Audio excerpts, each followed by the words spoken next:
उन्होंने बोला था भाई हो तो ऐसा, भाई समझते हैं ना, भाई बाहुबल भाई, वो ऐसे वाले भाई हैं, राखी वाले भाई नहीं हैं। इनका मैं शिक्षा मॉडल बताता हूँ। एमसीडी के जो स्कूल्स हैं उसमें आज भी राष्ट्रपति चल रहा है रामनाथ कोविंद। राष्ट्रपति जी का जो नाम है वो रामनाथ कोविंद जी का ही चल रहा है, उसमें ये बदलाव नहीं कर पाए अभी भी। 10 साल में जो आम आदमी पार्टी की सरकार है, इन्होंने सिर्फ और सिर्फ पब्लिक को, जनता को एक अपंगता दी है। एमसीडी में भी पब्लिक इनको लेके आई, इन्होंने और बुरा हाल कर दिया। हर जगह कूड़ा के ढेर हैं। गाय माता कहने के लिए तो गाय माता है, लेकिन कूड़ा खाने के लिए मजबूर है। विकास कार्य मैं जनता को व्यवस्था दे सकता हूँ। व्यवस्था में आता है पानी, बिजली, कूड़े की सफाई, सीवर की सफाई, और वसूली जो ये लोग कर रहे हैं वो वसूली नहीं होगी, बिल्कुल भी नहीं। नमस्कार, मैं अनूप कुमार, आप देख रहे हैं जीबीएन 24 न्यूज। दिल्ली विधानसभा चुनाव 2025 का बिगुल अब बज चुका है, नहीं बल्कि चुनाव खत्म होने वाले हैं। 2 दिन का समय शेष बचा है। सभी राजनीतिक पार्टियों के धुरंधर चुनावी मैदान में। इसी क्रम में आज तुगलकाबाद विधानसभा से समता पार्टी के विधायक प्रत्याशी प्रवीण चौहान जी। पहले तो ये बताइए, 10 साल में जो केजरीवाल साहब दावा कर रहे हैं कि हमने दिल्ली को लंदन, पेरिस बना दिया, तो 10 साल के केजरीवाल साहब के विकास कार्य को कैसे देखते हैं? अनु भाई नमस्कार। 10 साल में जो आम आदमी पार्टी की सरकार है, इन्होंने सिर्फ और सिर्फ पब्लिक को, जनता को एक अपंगता दी है। इनके जो चुनावी वादे रहे हैं, फ्री की जितनी भी चीज़ें रही हैं वो इन्होंने पूरी नहीं करी है। मीटर नहीं है तो बिजली फ्री कैसे है, पानी की लाइन नहीं है तो पानी फ्री कैसे है। उसके अलावा इन्होंने बोला था कि हम पंजाब में 1000 रुपये देंगे महिलाओं को, वो अभी तक नहीं दिया है। और एक दूसरा झूठा वादा 2100 रुपये का वो यहाँ पर लेके आ गए। विकास के कोई कार्य नहीं हुए हैं। लगभग मैं 10,000 से ऊपर के घर पूरी विधानसभा घूम चुका हूँ और कई बार घूम चुका हूँ। बहुत ज़्यादा स्थिति बुरी है।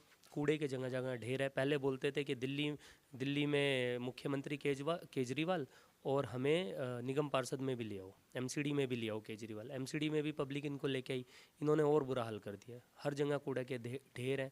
गाय माता कहने के लिए तो गाय माता है, लेकिन कूड़ा खाने के लिए मजबूर है। विकास कार्य धरातल पे कुछ भी नहीं है। अगर हम तुगलकाबाद विधानसभा की बात करें तो एक या दो परिवारों का दबदबा यहाँ रहा है, तो उस दबदबे से कैसे उभर कर नई एक चेहरा आगे लेके आएंगे? भैया देखो, बात जो है दबदबे की नहीं है।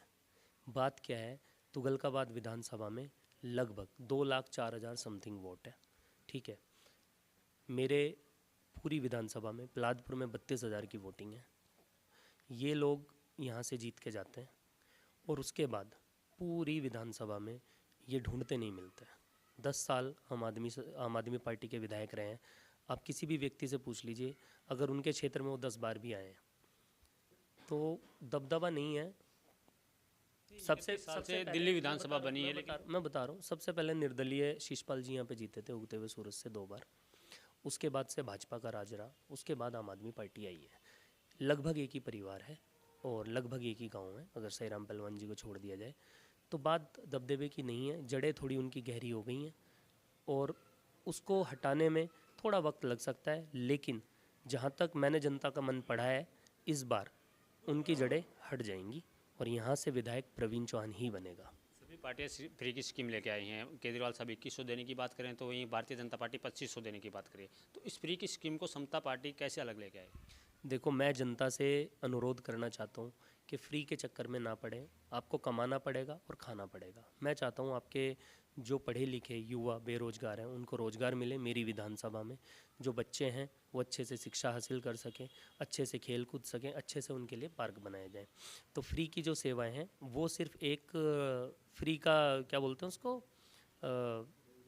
फ्री की रेवड़ी बोल रहे हैं। हाँ, फ्री की रेवड़ी है, वो ना ही मिलेगी। वो सिर्फ बोलने के लिए, कोई 2100 2500 कोई 5000 भी बोल सकता है। बोलने में क्या जा रहा है, हम भी बोल सकते थे, पर हम जनता से धोखा नहीं करना चाहते हैं। जो बात सीधी है, मैं जनता को व्यवस्था दे सकता हूँ। व्यवस्था में आता है पानी, बिजली, कूड़े की सफाई, सीवर की सफाई, और वसूली जो ये लोग कर रहे हैं वो वसूली नहीं होगी, बिल्कुल भी नहीं होगी। कर रहा वसूल? वसूली तो राजनीतिक पार्टियां के लोग हैं, इनके नुमाइंदे हैं, वही वसूली करते हैं कि 50 गज पे 50,000 का लेंटर पड़ेगा तो 50,000 रुपये चाहिए, 100 गज पे लाख रुपए चाहिए। तो भैया वो तो होती है, सबको पता है। रेडी पटरी वालों से भी पैसे लिए जा रहे हैं, वसूलियाँ तो होती हैं। केजरीवाल साहब दावा कर रहे हैं लंदन, पेरिस का, और कह रहे हैं शिक्षा मॉडल और स्वास्थ्य मॉडल हमने इतना चमका दिया है, और शिक्षा और स्वास्थ्य में डंका बज रहा है विश्व में। इनका मैं शिक्षा मॉडल बताता हूँ। एमसीडी के जो स्कूल्स हैं उसमें आज भी राष्ट्रपति चल रहा है रामनाथ कोविंद। राष्ट्रपति जी का जो नाम है वो रामनाथ कोविंद जी का ही चल रहा है, उसमें ये बदलाव नहीं कर पाए अभी भी। द्रौपदी मुर्मू राष्ट्रपति जी हैं, तो ये तो इनके शिक्षा का मॉडल है। और भैया मैं आपको एक बताता हूँ, आपने घर बनाया, बहुत अच्छा घर बना दिया, ठीक है, बहुत अच्छे रूम्स बना दिए, ग्रेनाइट लगा दिए, मार्बल लगा दिए, और उस घर में शांति नहीं है, तो क्या वो घर है? ऐसे ही इन्होंने स्कूलों में किया है, 2-4 कमरे बना दिए, भैया टीचर टाइम पे नहीं है, सही टीचर पढ़ाई नहीं हो रही है, एक क्लास में 60-60 बच्चे ठूस के भरे जा रहे हैं, तो कैसे पढ़ाई होगी? सरकार बच्चों के लिए सरकारी लाइब्रेरियाँ कहाँ हैं, बताइए आप मुझे। इन्होंने आज तक कोई भी लाइब्रेरी का कॉन्सेप्ट नहीं लाया है। 2 बजे के बाद बच्चा आया तो ट्यूशन जा रहा है। अब कोई कोई माता पिता 10,000 15,000 रुपये महीना कमा रहे हैं, अब उसके बच्चे को किताबें चाहिए, तो वो कहाँ से किताबें लेके आएंगे? अननेसेसरी लोड पेरेंट्स पे डाला जा रहा है, और सिर्फ झूठ झूठ और झूठ। वो पहले कहते थे ना कि दिल्ली के अगर किसी को कोई दिक्कत हो जाए तो स्वास्थ्य के लिए दूर दूर जाना पड़ता था, और अब आपके मोहल्ले के कोने पे कह रहे हैं मोहल्ला क्लिनिक बना दिया, उनमें इलाज करवा लीजिए, इतनी दूर नहीं जाना पड़ेगा। मोहल्ला क्लिनिक वैसे तो सुचारू रूप से सारे नहीं चल रहे हैं, और जो चल रहे हैं उसमें 6 घंटे तक ही डॉक्टर या कंपाउंडर, डॉक्टर तो नहीं होता, कंपाउंडर होता है, जेनरिक और नकली दवाइयाँ वहाँ पे दी जा रही हैं। किसी को पेट दर्द है तो उसको सर दर्द की दवाई दे दी जा रही है। बात करने का वहाँ पे कंपाउंडर का तरीका सही नहीं है, लोगों ने हमें बताया है। उसके अलावा भैया क्या आदमी सिर्फ 6 घंटे ही बीमार पड़ता है? अगर रात में वो बीमार पड़ जाए तो वो कहाँ जाए? संडे को मोहल्ला क्लिनिक बंद है, क्या संडे में लोग बीमार नहीं पड़ते हैं? आप बताएं। इसकी जगह हम अपने विधानसभा क्षेत्र में हर एरिए में, जैसे प्रहलादपुर में अलग, विश्वकर्मा में अलग, लाल कुएं में अलग, 50 बेड का 24 आवर इमरजेंसी नर्सिंग होम बना के देंगे, जहाँ पे बेस्ट डॉक्टर बैठेंगे। अगर किसी को रात में कोई भी दिक्कत है तो वो सबसे पहले अपने नज़दीकी इमरजेंसी नर्सिंग होम में जाएगा, वहाँ उसे प्राथमिक उपचार मिलेगा।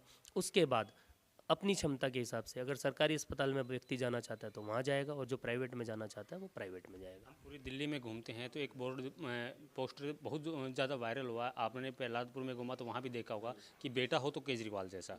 तो केजरीवाल जैसा बेटा प्रहलादपुर को क्यों नहीं चाहिए? नहीं, केजरीवाल जी ने बेटा नहीं बोला था। और पहली बात तो ये है, केजरीवाल जी तुगलकाबाद विधानसभा से नहीं लड़ रहे हैं, वो एक ही सीट है नई दिल्ली, वहाँ से लड़ रहे हैं, जहाँ से उनके हारने के चांसेस बहुत ज़्यादा हैं, क्योंकि शराब घोटाला उन्होंने इतना ज़बरदस्त किया है जिसका वो बता नहीं पा रहे हैं। और भगत सिंह से अपने आप को कंपेयर कर रहे हैं, और महात्मा गांधी जैसे महापुरुष से अपने को कंपेयर कर रहे हैं कि वो भी तो जेल गए थे और हम जेल होके आए, तो क्या हुआ? देखो, उन्होंने बेटा नहीं बोला था, उन्होंने बोला था भाई हो तो ऐसा। भाई समझते हैं ना, भाई, बाहुबल भाई, वो ऐसे वाले भाई हैं, राखी वाले भाई नहीं हैं। बेटा हो तो ऐसा, प्रवीण भाई जैसा, ये हमने चलाया नारा। नहीं भाई, एक आप कह रहे हैं कि बाहुबली वाला भाई, वो तो कह रहे हैं कि बहनों का भाई है, बहनों को 2100 रुपये दे रहे हैं, फ्री बस दे रहे हैं, उनके बच्चों को फ्री शिक्षा दे रहे हैं, फ्री स्वास्थ्य दे रहे हैं, घर घर हर नल में पानी पहुंचा दिया, इसलिए वो अपने आप को भाई बता रहे हैं। भाई साहब, उन्होंने जो शीश महल बनाया ना, उससे वो निकल गए हैं, मुख्यमंत्री नहीं रहे हैं, नहीं तो वो उससे बाहर ही नहीं निकले हैं। उन्होंने स्थितियाँ नहीं देखी। यहाँ पे भाट कैंप है, वहाँ की एक बार बहनों से जाके मिले, सांसी कैंप है, उसके अलावा वीपी सिंह कैंप है, वहाँ की आप स्थिति देखिए, कितना कूड़ा है, कितनी गंदगी है। आप वहाँ पे, मतलब मुझे बोलना ही चाहिए पर मैं बोल देता हूँ कि आप वहाँ थूक नहीं पाएंगे, इतनी गंदगी है। और वो लोग बेचारे वहाँ पे रह रहे हैं, तो क्या क्या दिया है आपने? कुछ भी नहीं दिया। आपने सिर्फ शराब के ठेके खुलवाए हैं। माताएं बहनें कैंपों से मेरे से बोल चुकी हैं कि आप प्लीज़ इन ठेकों को हटवा दो। चेहरे बदले, सरकारें बदली, लेकिन अपना अगर फरीदाबाद के एरिया की बात करूँ, फरीदाबाद से भिड़ते हुए दिल्ली एरिया की बात करूँ, चाहे वो पुल प्रहलादपुर हो, चाहे बदरपुर हो, चाहे आपके विधानसभा क्षेत्र हो, इनको हमेशा पिछड़ा देखा गया है। चेहरे बदले हैं, पार्टियां बदली हैं, लेकिन काम इन क्षेत्रों में कभी नहीं हो पाया। इसकी कारण क्या था? पिछड़ा देखा नहीं गया है, इन्होंने पिछड़ा जानबूझ के बनाया है अपनी सत्ता पे काबिज रहने के लिए। पहले भाजपा, उसके बाद आम आदमी। अब आम आदमी के जो विधायक हैं, देखो, वो बहुत अच्छे व्यक्ति हो सकते हैं और होंगे भी, मैं मना नहीं कर रहा हूँ, बट एज उनके साथ नहीं है, वो उतना दौड़ भाग नहीं कर सकते हैं। He is older than 65 year, ठीक है। और जो लड़े जाते हैं वो मैनिफेस्टो पे लड़े जाते हैं, तो समता पार्टी का मैनिफेस्टो क्या हुआ? हमारा मैनिफेस्टो तो हमने जारी भी किया था, और उसमें हमारे पॉइंट्स हैं, वो आपको हम दिखा देंगे। आप एक दो बताइए। पॉइंट जो जिससे पब्लिक एक्टिविटी हो। नहीं नहीं, मैं आपको एक दो क्या, मैं बहुत सारे पॉइंट्स बता दूंगा। जैसे बच्चों के लिए सरकारी लाइब्रेरी बनाई जाएगी, वही मैंने जैसे कि बताया, नर्सिंग होम, 50 बेड का नर्सिंग होम प्रहलादपुर, विश्वकर्मा, लालकुआं और झुग्गियों के लिए अलग प्रावधान वो बनाया जाएगा। शौचालय हर बाज़ार में बनाए जाएंगे। सीवर साफ़ करने की मशीनें लाई जाएंगी, जहाँ सीवर नहीं डले वहाँ सीवर डाले जाएंगे। उसके अलावा जो मीटर नहीं लग रहे हैं वो मीटर लगवाए जाएंगे। लोगों को जागरूक किया जाएगा कि कूड़े को कूड़ेदान में ही डालें। क्यों? क्योंकि जीतने के बाद हम उनकी चौराहे, उनकी हर गली के कोने पे mild steel with powder coated dustbin लगाने वाले हैं। गाय के लिए गौशालाएं बनाई जाएंगी। जब जंगल काट के ये लोग कॉलोनियाँ बना सकते हैं, तो क्या जंगल काट के रिक्वेस्ट करके डीडीए या फिर फॉरेस्ट डिपार्टमेंट से गौशाला के लिए ज़मीन नहीं ली जा सकती? ली जा सकती है। इन्होंने कभी कोशिश नहीं की है। वो सारे काम हम करेंगे। उसके अलावा और भी बहुत सारे काम हैं भाई। इन्होंने तो धरातल पे कुछ देखा ही नहीं है। विधवाओं की पेंशन बंद है, जो ओल्ड एज पेंशन है वो बंद है। लोगों की दिल्ली जल बोर्ड घाटे में जा रहा है, उसकी पेंशन नहीं आ रहा है। मेरे पिताजी खुद दिल्ली जल बोर्ड में थे, 30 साल उन्होंने जल बोर्ड की सेवा करी। मेरी माताजी की पेंशन खुद आ रही है, वो भी लेट आ रही है, कभी नहीं आ रही है, कभी लेट आ रही है। आपसे एक आखिरी सवाल है, 8 तारीख को क्या होने वाला है? बदलाव होने वाला है या फिर से जैसे नारे लग रहे हैं फिर एक बार केजरीवाल सरकार, वो नारा सक्सेस होगा? 8 तारीख में तुगलकाबाद विधानसभा में प्रवीण चौहान भारी बहुमत से जीत रहे हैं और 100% जीत रहे हैं। इन लोगों के पैरों से ज़मीन खिसक जाएगी जब इन्हें पता चलेगा कि प्रवीण चौहान यहाँ से विधायक बन गए हैं 8 तारीख को। धन्यवाद।